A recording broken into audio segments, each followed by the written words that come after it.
পিছিয়ে বসেন।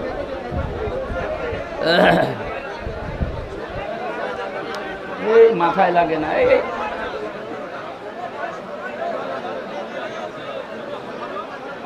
এটা একটু 2 আঙ্গুল সরিয়ে দিন।